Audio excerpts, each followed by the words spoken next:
दोस्तों आर की वैकेंसी का जहाँ तक लग रहा है ना, ये फंस सकती है।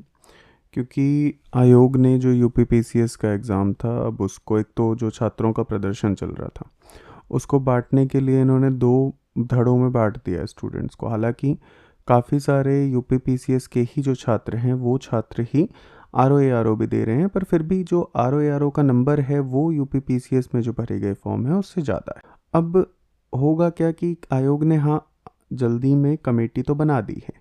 कमेटी की हो सकता है रिपोर्ट भी, क्योंकि प्रेशर है सरकार के ऊपर भी आयोग के ऊपर भी, तो 1 से 2 हफ्ते, हो सकता है 3 हफ्ते 2 हफ्ते के अंदर जो कमेटी बनाई गई है, जो आयोग ने बनाई है, उसका यहाँ पे आपको देखने को मिल जाए कि उसकी रिकमेंडेशंस भी आ जाएं।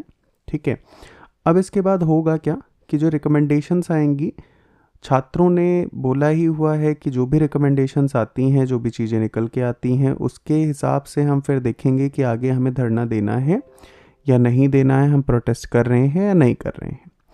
तो जहाँ तक प्रोटेस्ट की बात है वो तो चलिए बात का है, पर क्या नॉर्मलाइजेशन फिर उसमें होगा नहीं होगा, और एग्ज़ाम जो है आर का फिर वो कब तक जाने वाला है, उसका प्री कब होगा।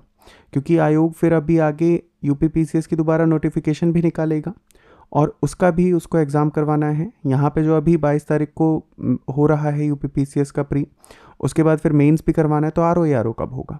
तो अगर देखो अभी आ जाता है और सारी चीज़ें ठीक रहती हैं, तब तो जो है वो जाएगा, ये जनवरी फरवरी तक भी जा सकता है और हो सकता है कहीं मार्च तक भी जाए।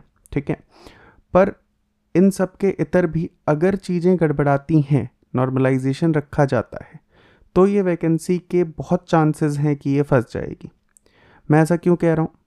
क्योंकि फिर जो बच्चा है, अभी भी काफ़ी सारे स्टूडेंट्स से जब आप बात करोगे तो आप देखोगे कि झुंझलाहट है।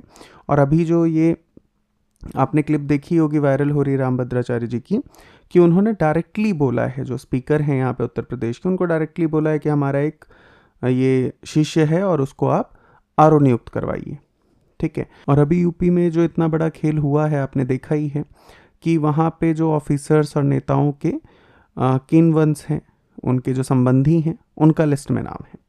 तो इस तरीके की धांधली से कहीं ना कहीं त्रस्त होके जो बच्चा है वो कोर्ट का दरवाज़ा खटखटाएगा, और फिर जब कोर्ट का दरवाज़ा खटखटाया जाएगा तो हो सकता है कि ये वैकेंसी लटक जाए। इतने लंबे इंतज़ार के बाद 2-2 साल से बच्चा यहाँ पे तैयारी कर रहा है, एक एग्ज़ाम सही से कंडक्ट नहीं करवा पा रहा है आयोग, कि वो जो बच्चे 2-2 साल से तैयारी कर रहे हैं उनको प्रॉपर रिजल्ट मिले, सारी चीज़ें उनकी हो पाए।